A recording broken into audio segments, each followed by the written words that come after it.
Hello, everybody, and welcome to Curtis's Podcast Network. I'm the host of the channel. My name is Curtis Brown, and welcome to this AFC South show number 109. And we are here to react to the Week 4 action, all the games in the AFC South. And we've got a representative from each team here.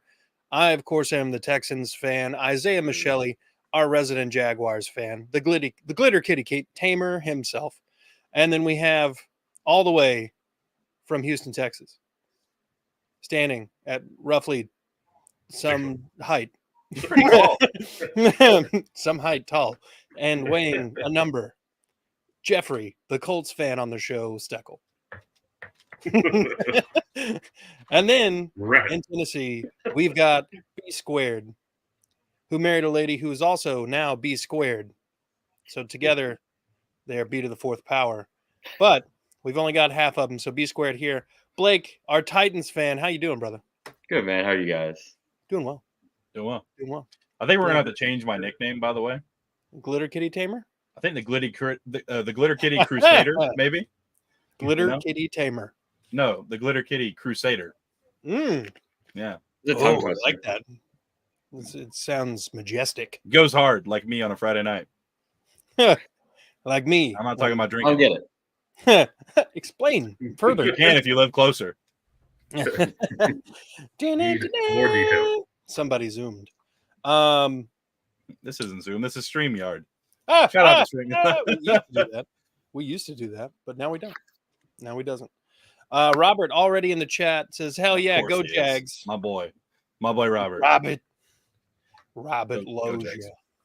But yeah, we've got a full slate of everything. Let's get some housekeeping stuff done. We're at 368 subscribers on the channel, trying to grow, trying to hit monetization at 1,000. But let's have some smaller incremental goals here. Let's try to get to 400 by, I don't know, week 7. Sound like a fun goal.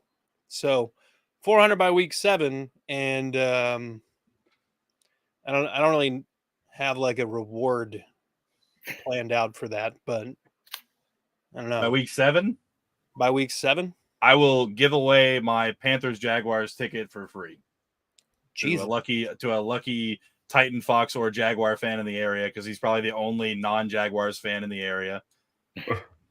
But yeah, our whole AFC South doesn't make any sense. Like Curtis, the Texans fan in Nashville, and Jeff is a Colts fan in Houston. Nothing makes sense. And I'm getting dick down in Dallas, but here we are. Oh my God. We got a like goal on this episode. Let's hit 35 likes on this. Go ahead, pump the number right now. Hit the thumbs up. Do the thing. If you got people that like football, that are fans of any of the 4 respective teams that we're talking about this evening, share it with them. Hopefully they'll enjoy it. And, I don't care if they like football. Just send it to everybody. Just do it. Send it to everybody. Send it to your Gram. Don't send it to your Gram. She does not need to hear what we say. That's fair. That's probably right. Unless she's hardcore. Yeah, unless she's cool. If you got a cool Gram, send it to Gram. If not, keep it to yourself. Yeah. Anyway. So let's get into the week 4 games that were, and we'll lead off the way we always do with the losers going first. So, Jeff, let's talk about what was a tremendous effort at the end of the game to make it go from 23-0 to 23-23 in overtime. What happened to your ponies? I guess it's a good segue to start with the negative. It was a game, I think, of like 2 different stories. A lot of inconsistency. There was some, I think from the top to the bottom, there was issues throughout the game with play calling. Sometimes I think I even texted you guys, like, take the points. Like, you don't take the 3, you're down, 15, you make it, or what is it, 14, you make it 11 or something like that. I can't remember exactly what the situation was, but, they went for it instead of kicking the field goal, didn't get points. And, if they had made it, it might not even have gone to overtime. So it's just, I think that was kind of a lot of my gripes last season. Like, you're in position, take the points, I think it was like 3rd quarter or something where they could have gotten it. And I mean, put some trust in Matt Gay, man. He just kicked 4 50-yarders the previous week. So yeah. there was, defensively, especially those first two drives, man, they couldn't stop anything. What's his name? Nakua. I think Puka Nacua. 160 yards or something ridiculous, and he had the walk-off touchdown. It was a rough day for the secondary, and especially that front seven, man. I expected them to have, kind of get after Stafford. I mean, you pretty much for the most part know where he's going to be. He's not, Stroud, or he's not Richardson. He's pretty much going to be in the pocket. So I'm a little irritated with Bradley that he didn't send off more blitzes to him. But I mean, they let him throw for 300 yards. They did get a pick. I think Kenny Moore finally got an interception this year. So I was kind of happy about that. They let, Kyron Williams kind of run all over him in the first half. He had 2 touchdowns over 100 yards. They ran for 160 in total, or a little over. It was just a struggle defensively, but especially in the first half, and then to the positives, they were down, 23-0, or I guess 20-0 at halftime, 23-0.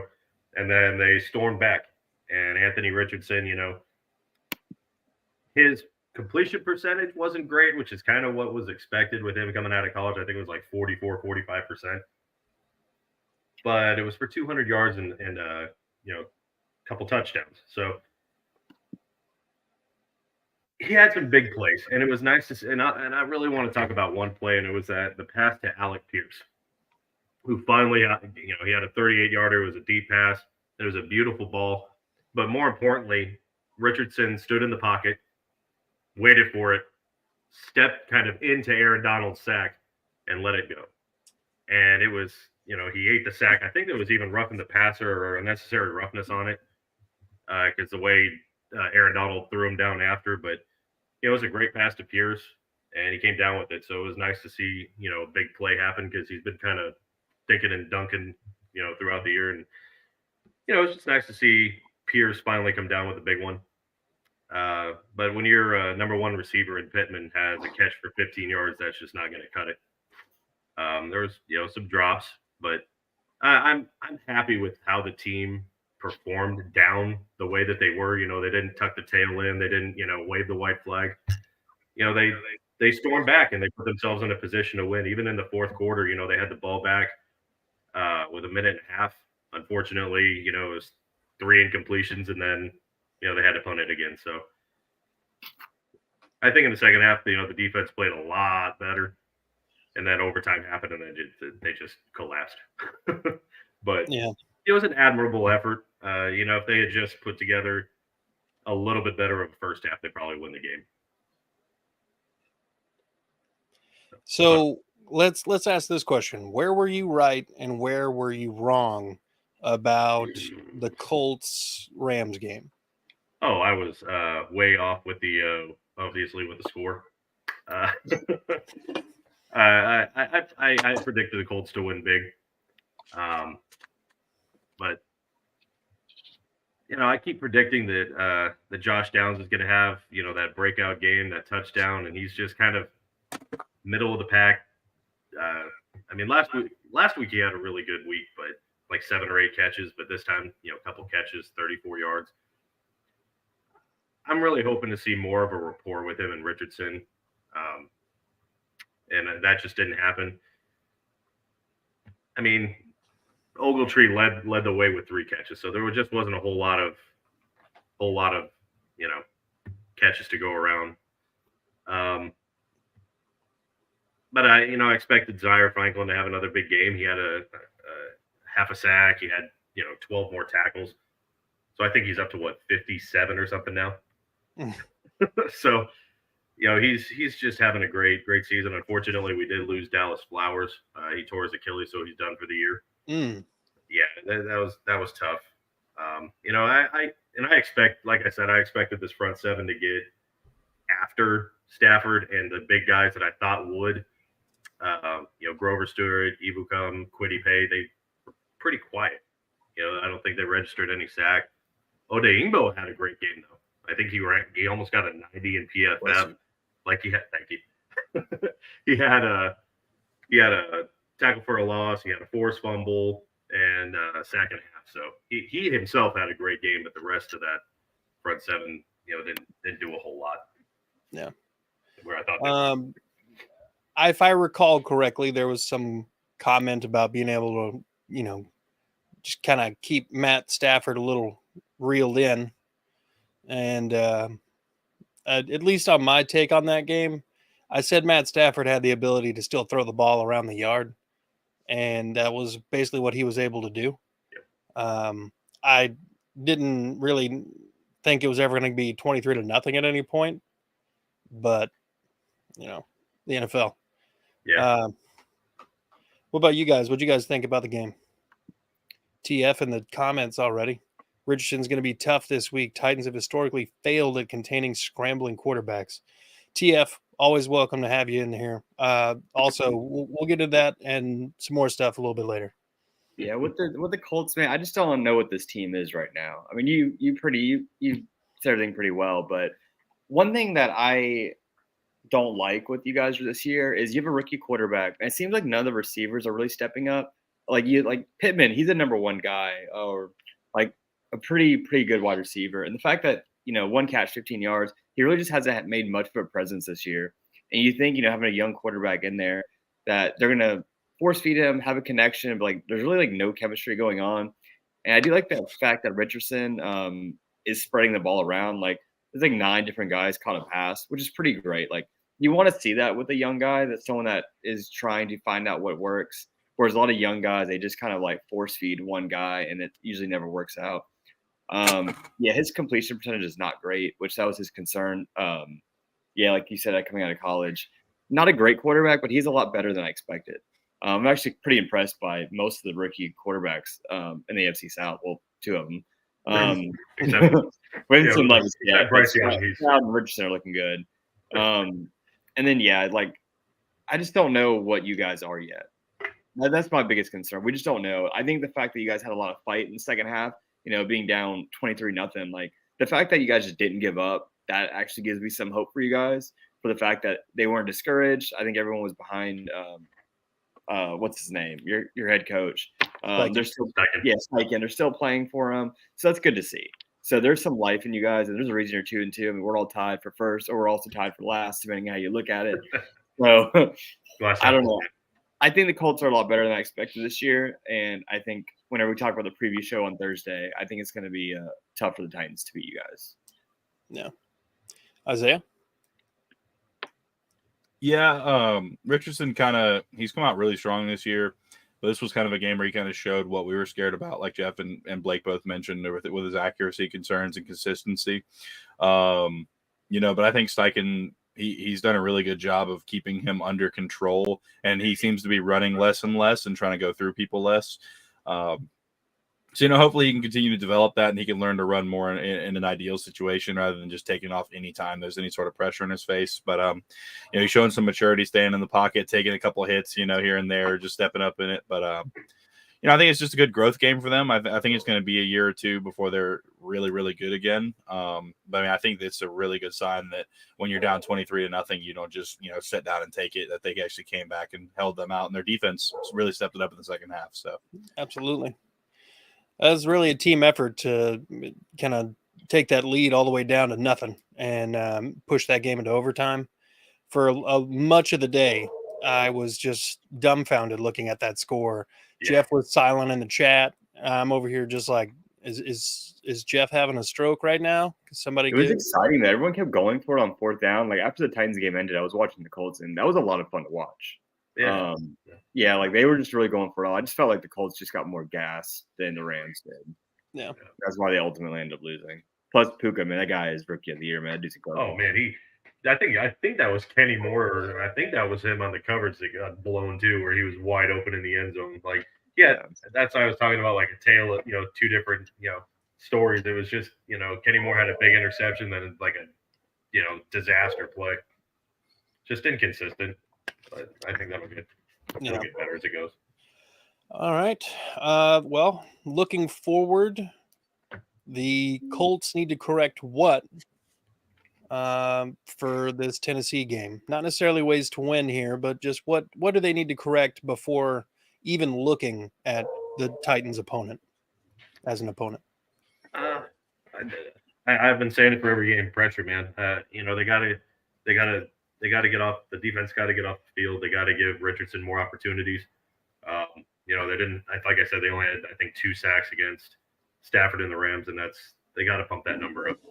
At least more pressures, if not sacks. Make Tannehill make some erratic plays, and they got to get after the run. I mean, allowing, I forgot his name now, but allowing him to go over 100 yards, that's just Kyron Williams. There you go, Kyron Williams.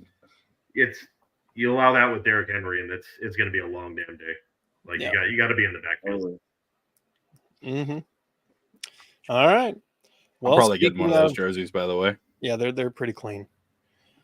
Speaking of those jerseys and the boys in the two-tone blue, they pulled off what many kind of saw as the potential for a get-right game for the Cincinnati Bengals. Pulled off a massive 24-point win over the Bengals at home in Nashville.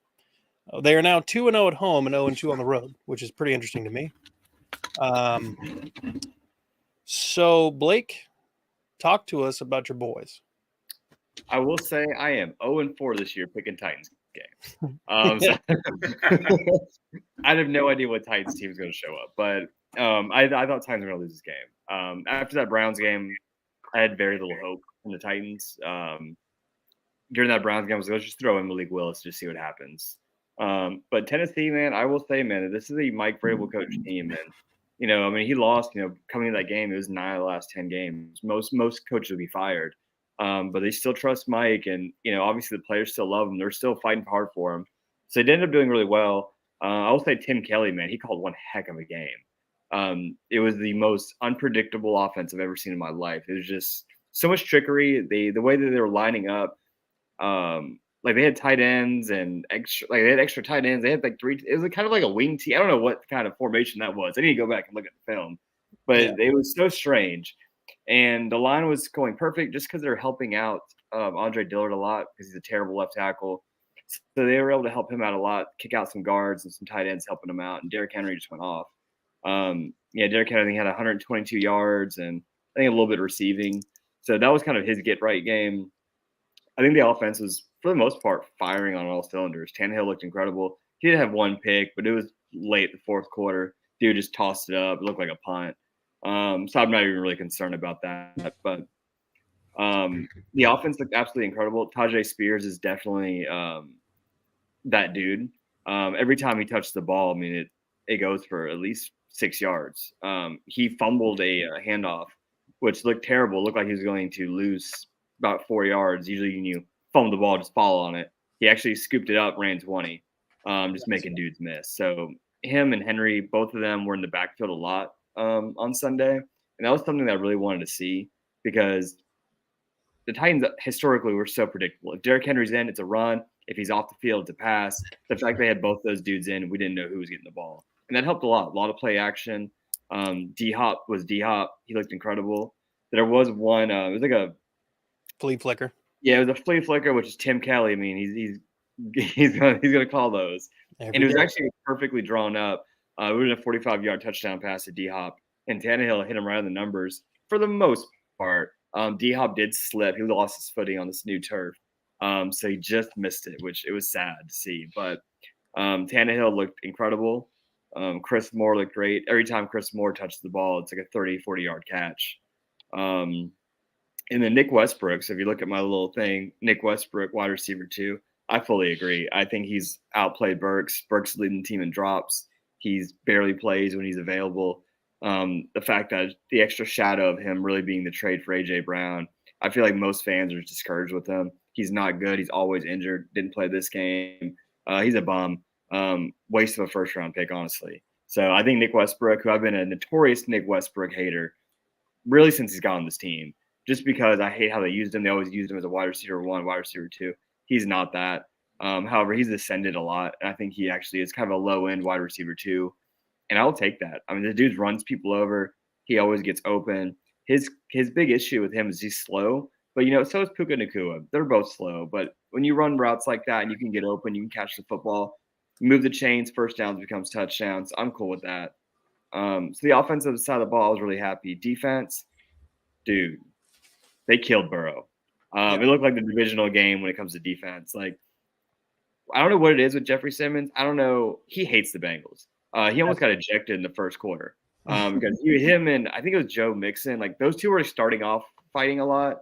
And Joe Mixon, he should be in prison. I don't understand why. Be careful, bro. He'll shoot you. Yeah, that's what I'm saying. Joe Mixon ran real quick. The dude like is on camera beating up women and then shooting 12-year-olds. Like, why is this man in the NFL? Like, it's crazy. But anyway, those two were kind of getting back and forth, and then I think Jeff got into it, a lineman, and they both got a personal foul, and they're one away from being ejected. But man, Jeffrey Simmons was tearing that man up. Travis Gibson, who played like 3 snaps, we got him off waivers from the Bears. And dude plays 3 snaps because a forced sack fumble. So I'm loving this defense. The only thing that sucks is Christian Fulton. The fact he played made me realize that we were going to lose, but thank God I'm 0-4 picking the Titans because we ended up winning that game. But he's trash. They need to get rid of him. But Kevin Byard was doing his thing. Really, the defensive line, the front 7 are incredible. Aziz Al-Shaair, almost had Aziz Ansari. He got canceled. Aziz Al-Shaair, he's on a 1-year deal. That man is playing his butt off, dude. They need to re-sign him today. That man he came in first year as really as a backup role player last year with San Francisco. Comes in here, he earns captain. Like, that's unreal. So his leadership's amazing. People play for him. He's a smart player, high football IQ. He's always around the football. I'm loving that man. So I loved what I saw on Sunday. Will that happen again next week? Who knows? The Titans are the most bipolar team. We're like the Britney Spears of football teams. You just never know what you're going to get. So I hope that we continue the success because this is the team where I said at the beginning of the year, and you guys all were giving me crap, where I said we could win 11 games. This is the team where I envision we could win 11 games. So it's a tale of 2 Titans, 2-tone blue, 2-tailed Titans. That's really what we are. Yeah, I mean, the ups and downs for the Titans this year are so pronounced. Yeah, it is ridiculous. It's like we're going from Mount Everest to Death Valley every week. It's just literally what's going on. It's like watching the most volatile stock ever. Yeah. I mean, one week you're literally shutting down a guy who many people might have had penciled in as an MVP candidate. The next week, you guys can't keep Massage Parlor himself controlled. So, and that man was like, "Oh, I got a boo-boo. I'm not playing this week." Why couldn't he have had a boo-boo against the Titans, man? We would maybe be 3-1 right now. It's because it's not in the NFL script. Massage Parlor was clear to play, and he didn't even play. I can't remember who the Browns played, but they got stomped. Yeah, it was the Ravens. Yeah, the Ravens. Yeah. Well, Isaiah, Jeff, you guys have any comments on this Titans-Bengals matchup? Yeah. I've been saying it for 2 years now. You feed Henry and good things happen. Yeah. It's such a strange formula, right? Who would have guessed? He has 100% completion too for a touchdown. It's amazing. Yeah, and he threw it right-handed. Man's a lefty, and he threw that thing right-handed. Like Derrick Henry, QB1, man. That's why I keep saying, like, even when it's a game where you probably shouldn't be running the ball, you don't take him out. Don't you take can him throw out. Touchdown passes, man. What are you doing? He can't catch. He's got hands of bricks, but he can throw. I mean, he's a young Peyton Manning. He always talks about it. He's young Peyton Manning. There you go. That's funny. Not so young anymore. Yeah. Yeah, I mean, it looks really good for you guys that Tajay Spears is looking so good because that means whenever Henry does inevitably, slow down or it's time to go, you guys are gonna be in good hands there. For that game specifically, yeah, Andre Dillard is just bad, dude. Terrible. I didn't think he was as bad as he is. Luckily they were able to get some mix up there and they were able to give him some help and Henry got rolling, which it was nice to see this year. Not against the Jaguars, I should say. And but yeah, no, it was a good game from the Titans. The offense actually looked alive for once. It really surprised me. The defense did what the defense does.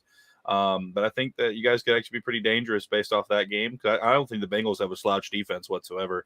I think Tim Kelly was just dialing it up, and it played out pretty well. Yeah, the Bengals don't have a bad defense. They are just very young. They're very young right now. They drafted 2 safeties. And they got a good defensive line. Yeah, their defensive line is pretty solid. Scary. DJ Reader, decent. Hendrickson and Hubbard. Like there's some, Oh, there's some dudes on that team. Yeah. Okay. So looking forward, without getting into like to win or anything, what do the Titans need to do, maybe improve upon from last week that could help them versus the Colts? Really just playing to your. It's such an obvious thing, but the Titans never do it. Play to your strengths. Play Tannehill, play action, beat Henry, and then also, day one stuff. If you're 3rd and 10, don't throw the ball 2 yards in front of you, in front of zone coverage. I'd appreciate it if you did, but like things like that. Like Todd Downing did. It was so even LaFleur. LaFleur's not a good coordinator. And like they would constantly do that stuff. And Tim Kelly, I'm giving him the benefit of that. I did not like his hiring. However, he is making good decisions for the most part. As long as the offensive line blocks, then I think Tim Kelly could really dial it up and really be a good OC and get this offense rolling. Because we have weapons. We've at least better than average. We have Derrick Henry, so that's already on tip scale in our favor. Just be consistent, play to your strengths. Really, just don't get too cute. Play sound, fundamental football, and I think the Titans could be a good team. Okay, that is fair and valid. Okay, well, let's move to Isaiah's realm of the discussion here. Across the pond, the Atlanta Falcons and the Jacksonville Jaguars meet up for what is it? What number game overseas is this for the Jacksonville? 7 or Jaguars? 9? Is there 7 or 9? This was our 10th season in a row playing over there. So, okay. Yeah, if I'm not mistaken. But you guys are playing multiple games this year. Yeah, we're playing Buffalo this weekend. Actually, did you guys play multiple games? No, this is the first time there's ever been a team to play multiple games in one season. Okay. Mm-hmm. So here we are, game number 10 overseas for the Jacksonville Jaguars in as many seasons. And the Jacksonville Jaguars go and while the Atlanta Falcons defense was probably a little better than anticipated, the Jaguars go and they handle business. Isaiah, let's talk about your Jaguars. And I hate to say this because I hate the team so much, but like right now, the Jaguars are the Dallas Cowboys of the AFC. And I say that because our offense is like very like not great right now, but our defense is scoring points and winning us games. Yeah. And when our defense doesn't show up, we get blown out by the Texans. And so, just like the Cowboys versus the Cardinals, I didn't think the Texans are better than the Cardinals. I'm not making that comparison. I'm just saying, like, right now, our defense is like the lifeblood of the team. And if you would have told me that at the beginning of the season, I'd have told you you're fucking high. But here we are. Trevor Lawrence got a nice touchdown to Calvin Ridley early in the game, and then we really didn't do much after that. We had 3 more field goals, and then defense had a pick 6. Andre Cisco gift wrapped us a ball in like this 20 fucking yard line, and we had to kick a field goal out of it. Or actually, no, I think we actually went for it on 4th down and turned it over. Pretty sure we did. Anyways, so defense played really good. Josh Allen had a great game. People were like bitching about like, oh, he had 3 sacks, but 2 of them like walked into him. Like, I don't give a fuck. He got 2 sacks. Yeah, and that means that people other than Josh Allen are generating pressure. His strip sack at the end of the game, he was 1-on-1 with the tackle and just came free on him. Trayvon Walker had a sack, so that's good to see him. He was bull rushing a little bit, but he was making some good pass rushing moves as well. And they were doing a lot of stunts, which I'm not a huge fan of all the time. Like, we don't really let Trayvon Walker go 1-on-1 with tackles like ever and let him get upfield a little bit and make him some moves. I mean, we stun him, and then his sack was maybe a half a yard loss because Ritter started to run up the middle and he caught him whenever he was trying to get out of the pocket. But Jaguars defense looked really good. Darius Williams was targeted 4 times. He had 2 pass breakups. Didn't allow a single reception. Had the pick 6 for 61 yards. Offense just needs to get going. I mean, Travis Etienne and that O-line could not get anything going. I think Etienne carried the ball 20 or 22 times at 55 yards. And that was because he had 1 decent run that broke off, and the rest of them were just fucking pounding up the middle, getting tackled for a yard or 2. Pass blocking was a little bit better. I know there was one where Christian Kirk was wide open in the left side of the end zone, and he threw one to Dearness Johnson, which was, it hit both his hands. He should come down with that. He's a running back, though, in back of the end zone jumping for it. So it is what it is. But, people are getting mad that he didn't see Kirk, but he was across the field. He had to kick out and run because the left tackle blew his assignment, and he was getting chased. It's just a tale of the offensive line. Like, we're rolling. Luckily, there wasn't 20 drops this week. But, it's just another tale of the offensive line, just not being able to hold up for Trevor to give us any time to throw the ball. One thing I will say, too, is like when Trevor has thrown the ball deep, he's the number one passer in the league on 20-plus yard throws right now. And he's like, I think he's rating at like 138.5 on passes over 20 yards. Nice. And that's very, it's good to see. It's good to hear. And I think he's playing great. It's just that offensive line is god awful. Anton Harrison actually had 0 pressures allowed in that game, so that was a nice step up for him. Falcons have a good pass rush. Walker Little let up his first sack of the season. But yeah, I think Trevor held onto the ball a little long that play, but again, it is what it is. He let him up, he hit him. That's all that really matters. But just, another game where the defense kept us in it and won the game for us, and the offense is just, they're starting to roll, but not fast enough, honestly. I think we just need to continue to work it and pound the ball and see what we can do. So where were you right and where were you wrong about this matchup? I was right that we were going to win because it's London. Pip, padoodly doo, go Jags. The defense had a bounce back game. I really thought the Jaguars offense was going to roll. I was definitely wrong about that. I would say that's the main thing is the offense just did absolutely nothing. And I thought they were going to go off this week. I can't remember. Did I say 27-13 or 27-10? What did I say the score was going to be? You said the score was going to be 27-17. 27-17. Oh, okay. So, yeah, I was a little off there. But, again, defense just held us in this one. I hate seeing Brandon McManus go out there to kick 3 field goals on drives where we're inside the 20-yard line. But, I'd say I was right about the defense going off, and I was wrong about the offense going off. They just haven't done it yet, and we're going to keep on waiting to see it.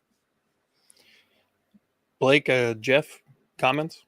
Yeah, I actually am the opposite with you. I always thought because you guys know me, I don't believe in Trevor Lawrence, and I really like your defense. Trey Walker really surprised me last year, and I think he's still a good. He's still a good pass rusher. He's no Aiden Hutchinson, but he's pretty good. And then what's his name? I can never say his name. Aluakon. Aluakon, yeah, dude, incredible. Oh, he's a beast. Such a good linebacker. He's everywhere. So with those two are absolutely incredible. I do like that. The offense just seemed just so dull. It was really, really boring to watch. The only thing that was really exciting was really just watching Cisco and those dudes just like pick off Desmond Ridder and just give him hell the entire game. Because even whenever you guys didn't get to him, you still were pressuring him. That man looked so rattled. So I'm a big defensive guy. So it was actually a lot of fun watching you guys. It was also cool. I mean, I watched the game at 8:30 in the morning. Mm-hmm. So like that was kind of cool. I woke up and I forgot football was on. So I watched that entire game, and it was a pretty good game. The score obviously didn't show it, but it was a good defensive outing. It's just that offense is just so lackluster. I think you guys will be fine because it usually, at least 2 years of history of Trevor Lawrence, he seems to get better throughout the year. This was only week 4, so I think he's going to turn around. I don't think he's going to be like a Mitchell Trubisky kind of guy, like just a dud, but he'll get up there. And then Etienne's going to turn around. Etienne's one of the better running backs in the league, I think. So it'll happen. Our line just sucks. Yeah, it's not great. The pass blocking did look okay. Cam Robinson's back this week. Okay, yeah. And they brought him with him. I like Walker Little. How do you feel about Walker Little? I love Walker Little. Honestly, I think they should. Him a lot. He came in last year, and he's like, this dude's pretty incredible, actually. They should. He's a third-year player. In his first 2 seasons with Jacksonville, he didn't allow a single sack. I think he had one actually in his first game playing right tackle. But ever since he's played left tackle, he's been really good. I think they should tell Cam Robinson to either move into left guard or kick rocks. I don't think they should move Walker Little right now. He's been our best offensive lineman. Yeah, he looks good. Yeah. You're upset to hear PFF. No, I'm not. No. I even made that point earlier. I'm not upset that Trevor is playing really well. I'm upset that our offensive line isn't allowing him to have time to throw the ball downfield, because at the end of the day, our offense would probably be at least pretty damn productive with the wide receivers and weapons that we have if our offensive line can give him more than half a second to throw the ball, Robert. But yeah, he's graded out super good on PFFF and everything. PFFF. Dun, dun, dun, dun. Anyways, yeah, he's graded out really good. The offensive his completion percentage is incredible this year. It's just there's really no big plays. I haven't seen all your games. It just seems like a lot of checkdowns, at least looking at stat wise. Yeah, Trevor Lawrence has been a top 5 rated PFF quarterback all throughout the season so far, and like you wouldn't think so the way the team's been playing, but he's actually been playing well. That offensive line just gives him no time. All right. I mean, the Jacksonville Jaguars, as well as most of this entire division, we're so Jekyll and Hyde.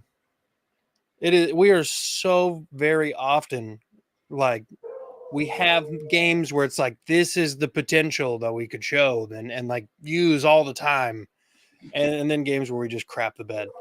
I don't know another division that has the kind of struggles we have.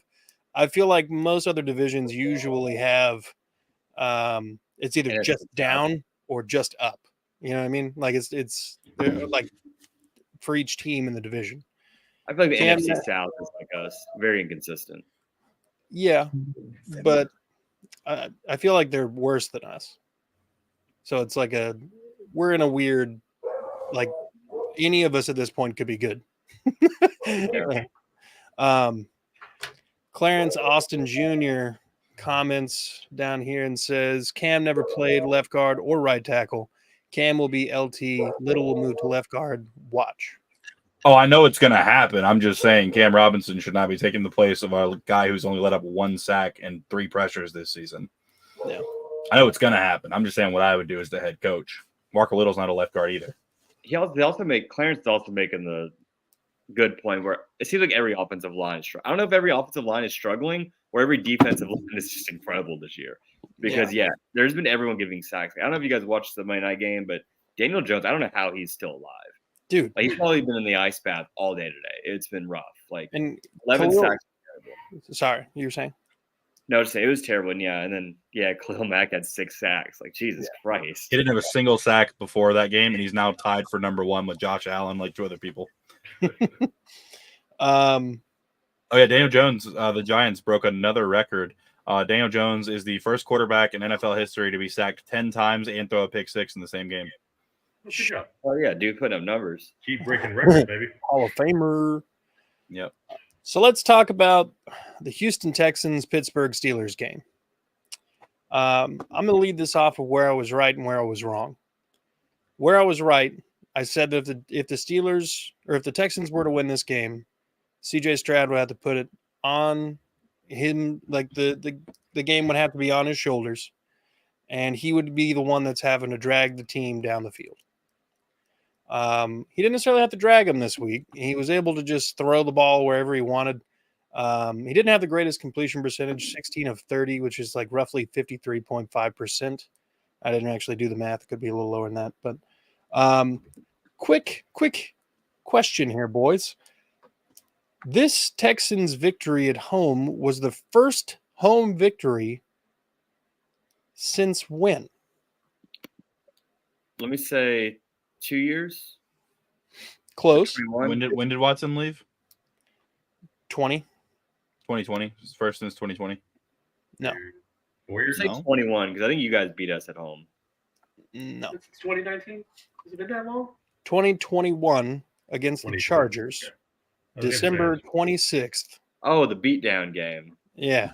We beat them 41-29. They scored most of their points in garbage time as we had like 2 pick sixes on Herbert. And that was the last time Houston won a game in front of their home crowd. December 26th, 2021, which is crazy. So I'm sure the Texans fans in attendance were elated to finally see that happen. And in such a convincing fashion. This game was never in doubt from the moment it kicked off. The Texans came out and played with a violent edge and were able to get after Pickett make him make mistakes. They actually hurt him. He's questionable for the game this weekend, but this is more proof of the Jekyll and Hyde that all of our teams have been showing. We go out and we get boat raced by the Colts and then turn around and beat the Jaguars. And now we've strung together 2 wins in a row for the first time in even longer. I didn't even bother looking that one up because it's been a while.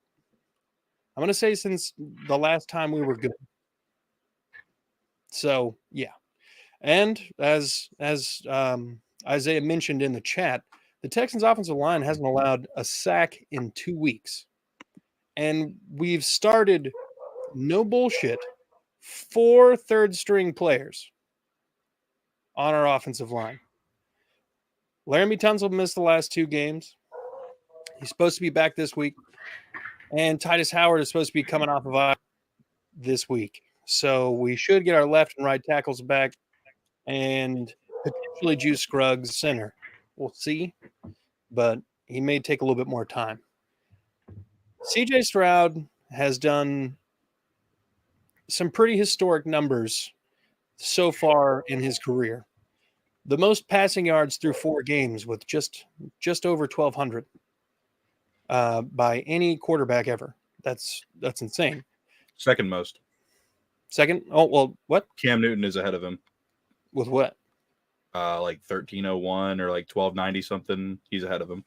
Okay. Sorry. I saw Second. the thing there. No, you're good. CJ Stroud has not thrown an interception. He's one of 2 starting quarterbacks, to do that in the NFL this season. And I believe he's the first rookie quarterback to do that in a while, not ever. It's happened before. I just can't remember who did it. But CJ Stroud is doing this with guys who are not slated to be marquee names. Nico Collins is in a prove-it year. Tank Dell's a pleasant surprise that a lot of people in the media didn't really have any expectations for. Robert Woods coming off of a bad year with Tennessee, coming off of he's a little while removed from his ACL, and he's coming down to Houston and he's playing well. These are things that nobody was thinking was going to happen. We were all banking on Dalton Schultz being force-fed the ball, and that's not happening at all. Dalton Schultz got his first touchdown of the season this week, but that doesn't really take away from the point. There is a lot to be happy about if you're a Houston Texans fan right now, because there's the potential that it can only get better with a lot of these guys coming back. There's still quite a few guys that are going to be on a little bit longer term IR. Stingley's going to be 6 to 8 weeks. Well, it should be roughly 4 to 6 now, but there's a lot to hope for. And I don't necessarily think we're really like in contention for the division, but second place seems possible. Not saying extremely likely, because I still think that there's a lot of growing pains that this team is yet to go through. Rookie head coach, rookie offensive coordinator, a bunch of rookies playing. There's going to be games where it looks bad. So far, we've seen a lot of good. And that's something, at least, if we win no more games the rest of the season, God, I thought people just appeared behind you. I thought you were about to get just destroyed. Like Pepper Perry on a casting couch. Aliens appeared and they look like Jaguars players. The Texans they've got a lot of good momentum right now. They're the only team in AFC South with 2 consecutive wins still at this point. And I would like to see that momentum keep going as we're playing the Falcons this week. So we're entering a very smooth sailing kind of part of our season where we play the entire NFC South as our next 4 games and then pepper in the Cardinals, I think. So y'all better watch out for that Bijan Robinson. He's pretty dang good. I hear you, Bijan. But anyway, that's mustard. No. So what do you guys have to say about the Texans Steelers game? Obviously, the offensive line being quite the surprise. Yeah, TJ Watt's a fraud. No. Yeah, that's wild. Steelers. Yeah. I will say the Steelers are not a good football team this year. Their defense is really good, but my God, that offense is just—it's hard to watch. Matt Canada is. I mean, last year him and Downing were neck and neck for the worst offensive coordinator in the NFL, and the fact that they re-upped him and they kept him here, it's embarrassing. I don't think that team's gonna be anything. Like if it wasn't for Matt or Mike Tomlin, this team's probably going 0-17. They're so bad. Yeah. I think with Mike Tomlin, they'll probably squeak out playoffs. I feel like they do every single year. But this team's not good. And this is a good game. This is a game that Houston usually loses. And the fact that, CJ Stroud's really coming to his own, didn't expect that. I'm a big hater on Ohio State quarterback. Thought he'd be garbage. He looks great. And I will say, personally, like the scout in me, I'm happy that Nico Collins is starting to go off because, Curtis, you and I remember, I mean, the original like AFC South show, we were hyping him up a lot. Like he'd be a very, very good wide receiver. Like we both loved him coming out of Michigan, and actually seeing that potential now, it kind of makes me happy. I just wish he wasn't a Texan. But the fact he's really, really just taking the next step, everything's kind of going right for CJ Stroud. We all thought this would be a bad spot for him, just a young rookie quarterback with a bad offensive line, no real playmakers, but it seems like everybody's stepping up. I think they're really rallying behind DeMeco Ryans and Houston Texans. They might win this division. They might. I think it's wide open. Yeah. I mean, at least a week 4, it's wide open. But Clarence Austin Jr. in the chat says the Falcons are 2-0 at home now, so watch out. Well, to that I say most of the games that the Texans have won over the past several years were on the road. Yeah, I think you guys are going to win that game. I know we'll talk about that on Thursday, but I'm thinking Houston. I don't think the Falcons are anything. They kind of suck. Bijan's incredible, but yeah. I don't worry about that. All right. Anybody else got any more comments on the Texans? Yeah, I mean, the Texans' O-line holding TJ Watt to nothing. Kenny Pickett, like 114 yards and a pick. That's a great job. Yeah, I mean, their defense played really well. CJ Stroud, my expectations weren't very high, and he's looked phenomenal through 4 weeks. So, it's nice to see, these young quarterbacks in this division emerging the way that they are. I know Richardson, he's been hurt a little bit, but when he's been out there, man, he's been rushing for touchdowns. He's been passing for him. Stroud's been, no picks. I mean, these rookies in the AFC South are playing really, really well. So it's good to see, and you guys, I came into the season saying, they have no receiver weapons. I think, Nico Collins has done a fine job. Tank Dell's looking like the weapon he should have been. He's amazing. Yeah, they're all, I mean, I think, except for Jacksonville, the expectation was that they were going to win the AFC South. But I think the rest of us, Titans again, kind of more of a roller coaster. But I'd say we're all pretty much exceeding everybody else's expectations. So this is looking to be a much better division than what they said. We're inconsistent, but better and dangerous. Yeah, we needed that. The division last year was so bad. Oh, yeah. Well, some things that the Texans could improve on looking forward against the Falcons. There were still quite a few big plays on the ground. Najee Harris was able to rumble for, I think, like a respectable 50 yards. I don't remember the amount of carries, but most of that came on one carry. And it was 14 for 71. 14 for 71. Okay, so he actually had more than that. But a lot of that, he had like a 27-yard carry and then had like a pretty decent reception. Clarence Austin Jr. in the chat again. Jags going to see you Texans again. Texans beat Jags last year in Jacksonville. Jags beat Texans in Houston 30-3. So revenge is best served cold. Yeah. I hope it was sweet. But I literally I was talking to my roommate about that. He's like, "Why the fuck couldn't they do that?" When we were at the game, talking about when we went to the Jags Texans game together. Oh, okay. And I was like, because it was in Jacksonville. He was like, "What?" I was like, "We're gonna smack the fuck out of them, in NRG." I was like, "But in Jacksonville, they always beat us.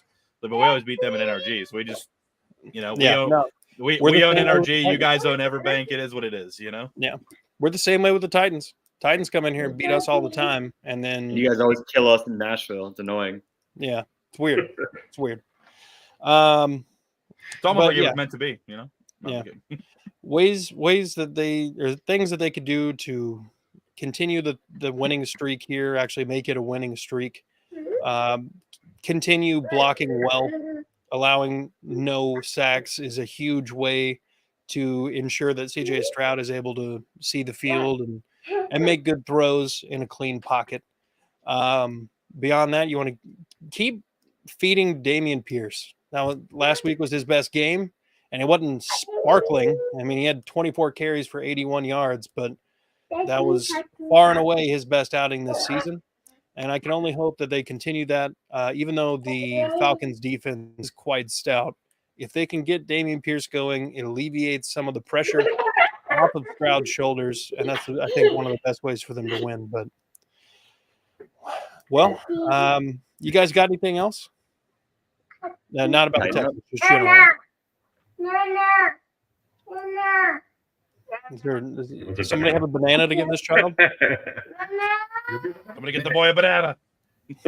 What's up? Get this boy a banana. Well, we have a preview show coming out Thursday. I will be coming back from Atlanta early that morning, so I'll get some sleep and then wake up and we'll get that done. But Jeff and Isaiah show with a guest star Blake. you guys should all like and subscribe so you don't miss anything. Hit the notification bells. We're trying to hit monetization levels. We're at 368 at the time of this live stream. Trying to get to 400 by week 7. Isaiah says to one lucky Jags fan, if they can help us get to 400 by week 7, they'll give a ticket to the Jags-Panthers game for free. TF is also eligible because he lives in the Jacksonville area. That is true. TF is also eligible. But yeah, so without any further ado, y'all be good people. And we'll see you Thursday. Go Jags. It was never the Titans. It was never the Titans. We are Texans. No, we're not.